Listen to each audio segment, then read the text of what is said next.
ఉమ్మడి మెదక్ జిల్లాలో ఈరోజు ప్రధాన వార్తలు ఈ విధంగా ఉన్నాయి. సిద్దిపేట జిల్లా వార్తలు వచ్చేసరికి ఎర్రవల్లిలోని మాజీ సీఎం కేసీఆర్ వ్యవసాయ క్షేత్రంలో ఈరోజు రంగారెడ్డి, హైదరాబాద్ జిల్లాలకు సంబంధించిన బీఆర్ఎస్ పార్టీ ముఖ్య నాయకులతో మాజీ సీఎం బీఆర్ఎస్ అధినేత కేసీఆర్ భేటీ అయ్యారు. ముఖ్యంగా ఈ నెల 27న ఎల్కతుర్తిలో జరగబోయేటువంటి బీఆర్ఎస్ పార్టీ రజతోత్సవ మహాసభకు ఏర్పాట్లపై ఆయన సమీక్ష చేశారు. ఈ సందర్భంగా నాయకులతో ఆయన మాట్లాడారు. రాబోయే సభకు పెద్ద ఎత్తున ప్రజలు తరలించడానికి అవసరమైనటువంటి ఏర్పాట్లు చేయాలని చెప్పారు. ప్రజలు అనేక రకాల ఇబ్బందుల్లో ఉన్నారని, కాంగ్రెస్ పార్టీ ప్రభుత్వం ఇచ్చిన హామీలన్నీ కూడా నెరవేర్చిన నేపథ్యంలో ప్రజలు పెద్ద ఎత్తున సమస్యలు ఎదుర్కొంటున్న నేపథ్యంలో ఒకవైపు ప్రజలకు అండగా ఉంటూనే సభకు పెద్ద ఎత్తున ప్రజలను తరలి వచ్చే విధంగా చర్యలు తీసుకోవాలని చెప్పి ఈ సందర్భంగా కేసీఆర్ ముఖ్య నాయకులకు దిశానిర్దేశం చేశారు. ఈ సమావేశంలో బీఆర్ఎస్ పార్టీ వర్కింగ్ ప్రెసిడెంట్ కేటీఆర్తో పాటు మాజీ మంత్రులు తలసాని శ్రీనివాస్ యాదవ్, సబితా ఇంద్రారెడ్డితో పాటు హైదరాబాద్, రంగారెడ్డి జిల్లాలకు సంబంధించిన బీఆర్ఎస్ పార్టీ ఎమ్మెల్యేలు, ఎమ్మెల్సీలు, మాజీ ఎమ్మెల్యేలు, ముఖ్య నాయకులంతా కూడా పాల్గొన్నారు. ఇక సిద్దిపేటలో ఈరోజు మాజీ మంత్రి హరీష్ రావు పర్యటించారు. సిద్దిపేటలో ఆయన సిద్దిపేట నియోజకవర్గానికి సంబంధించిన బీఆర్ఎస్ పార్టీ ముఖ్య నాయకులతో ఈరోజు సమావేశమయ్యారు.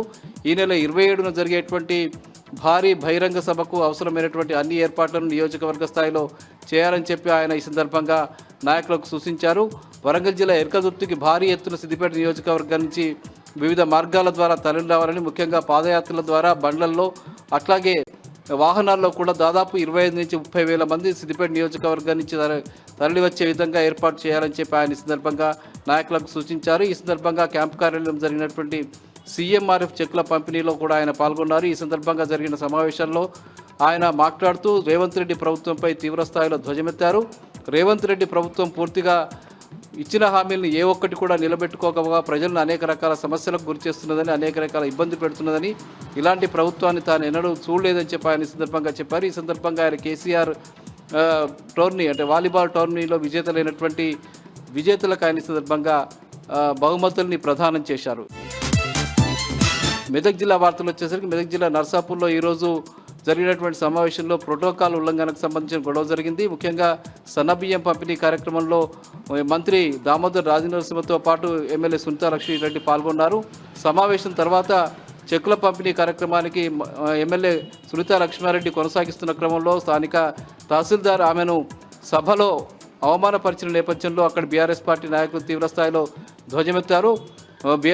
పార్టీ నాయకులుగా వ్యవహరిస్తున్నారని, అక్కడ తహసీల్దార్ కాంగ్రెస్ పార్టీ నాయకుల్లాగా మాట్లాడుతున్నారని చెప్పి ఆయన ఈ సందర్భంగా చెప్పారు. ప్రోటోకాల్ పాటించడంలో అధికారులు పూర్తిగా అన్యాయంగా వ్యవహరిస్తున్నారని చెప్పి బీఆర్ఎస్ పార్టీ నాయకులు తీవ్రస్థాయిలో గొడవకు దిగారు. ఈ సందర్భంగా సమావేశం కూడా జరిగింది.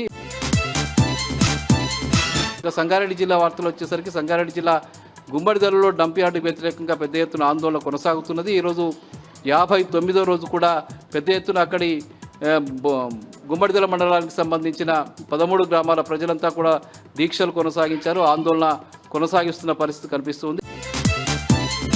ఇక పటంచెరులో ఇరిగేషన్ కార్యాలయంలో ఈరోజు ఏసీబీ అధికారులు దాడి చేశారు.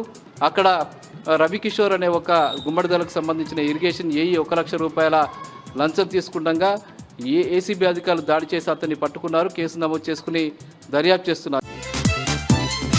జహీరాబాద్ నియోజకవర్గంలో నిన్న కురిసినటువంటి భారీ వర్షానికి తీవ్రస్థాయిలో పంటలు దెబ్బతిన్నాయి. అటు జొన్న పంటతో పాటు కూరగాయల పంటలు కూడా తీవ్రస్థాయిలో దెబ్బతిన్న నేపథ్యంలో అక్కడి రైతులందరికీ కూడా నష్టపరిహారం చెల్లించాలని చెప్పి స్థానిక ఎమ్మెల్యే మాణిక్రావు డిమాండ్ చేశారు. ఇవి ప్రధానంగా ఈరోజు ఉమ్మడి మెదక్ జిల్లాలో ఉన్న వార్తలు.